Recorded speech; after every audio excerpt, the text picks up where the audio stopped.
अस्सलाम वालेकुम। मैं डॉक्टर माविशेख शेख मेकर क्लिनिक से आप सबका खुशामदीद। आज जिस न्यू टॉपिक इंफॉर्मेशन के साथ आए उसमें हम बात करेंगे cervical stenosis.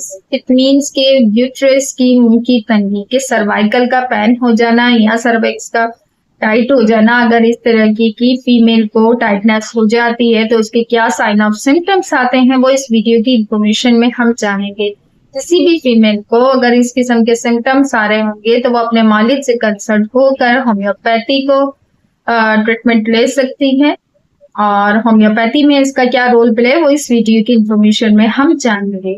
Sheikh maker channel को सब्सक्राइब नहीं करा तो सब्सक्राइब कीजिए, लाइक कीजिए, इन्फॉर्मेशन को शेयर कीजिए। स्टार्ट लेते हैं अपनी वीडियो का कि अगर कोई भी पेशेंट आपके पास आ रही है वो आपसे कंप्लेन करती है कि मुझे सर्विक्स में बहुत ज्यादा पेन होता है या तंगी फील होती है या उसको इनफर्टिलिटी की शिकायत भी हो सकती है, उसको माहवारी भी रुक रुक के आ सकती है, उसको माहवारी जैसे 1 मंथ में 2 टाइम भी आ सकती है, उसकी ज्यादती भी हो सकती है। अच्छा, इसको इस तरीके से होता है कि नर्व पेन की भी कंप्लेन हो जाएगी। अब ये इफेक्टेड होती है। अल्लाह ताला ने इंसानी जिस्म में जितने ऑर्गन्स बनाए हैं, अगर हम फीमेल के लिहाज से बात करें, रिप्रोडक्टिव ऑर्गन की हम बात करें, तो जितने ही वो मजबूत होते हैं इतने ही वो नाजुक भी हम उसको कह सकते हैं। नाजुक इस लिहाज से हम कहते हैं कि इतनी बारीक कैपिलरीज होती हैं, इतनी बारीक नसें होती हैं, इतनी बारीक होती हैं, कहीं पे कोई इंजरी हो जाए,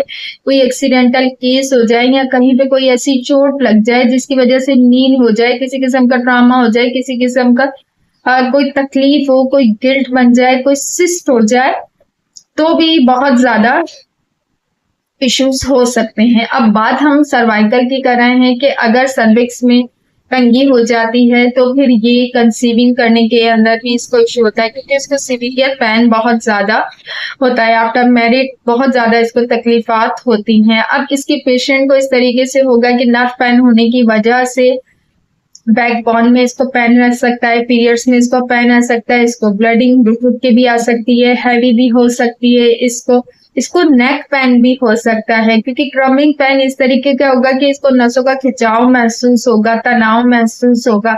अब इसमें हमने फीमेल लेडी की जो हिस्ट्री लेनी है वो हमने इस तरीके से लेनी है कि इसकी एज कितनी है, इसका डेली रूटीन क्या है, इसका फिजिकल वर्किंग क्या है, इसका हार्मोन डिसऑर्डर्स तो नहीं है, कोई इम्बैलेंस नहीं हो रहा क्योंकि इस किस्म की पेशेंट को सीवियर हेडेज भी होता है, डिप्रेशन का शिकार भी होगी, इंसोमिनिया की कैफियत भी होगी इस पेशेंट को। अच्छा, इसका जो मिजाज होगा वो थोड़ा सा ऐसा होगा कि जैसे चिड़चिड़ापन हो जाएगा, इरिटेशन आ जाएगी, शाउट करेगी, गुस्सा करेगी। ये इस पेशेंट की एक मिजाज की बात हो रही है कि एक जब इस किस्म की कोई डिजीज होती है तो पेशेंट को खुद नहीं पता चल रहा होता कि मेरे साथ ये क्या हो रहा है। अब इसमें आप लोगों ने किस तरीके से करना है कि अपने नॉलेज को आप कंसल्ट करते हैं तो उसको टोटलिटी ऑफ सिम्टम्स आपने बहुत अच्छे से देने हैं। इसमें कोई शाइनेस आपने फील नहीं करनी है ताकि जो आपकी रेमेडी सिलेक्ट हो वो बहुत अच्छे से सिलेक्ट हो जाए। अगर होम्योपैथी में हम इसकी बात कर रहे हैं तो बहुत अच्छी जो रेमेडी हमारे पास जो ज्यादा कारगर साबित होगी वो जैसे कि सीपिया इस्तेमाल कर सकते हैं, हम पल्सरटीला का यूज कर सकते हैं, लैकेसिस का यूज कर सकते हैं, आर्निका का इस्तेमाल कर सकते हैं, ब्रायोनिया का यूज कर सकते हैं, लस्टाक का हम यूज कर सकते हैं, हाइपरिकम यूज कर सकते हैं, depend on the patient constitution and with symptoms. Calcarea phos का यूज कर सकते हैं और लस्टाक का यूज कर सकते हैं। अब इसे हाई पोटेंसी में देना है, लो पोटेंसी में देना है, कितने टाइम ड्यूरेशन देना है, ये आप अपने मालिक से कंसल्ट होके ही आप ले सकते हैं। इसी के साथ में इजाजत चाहूंगी।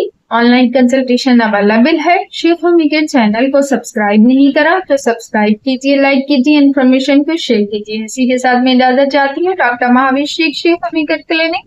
अल्लाह हाफिज।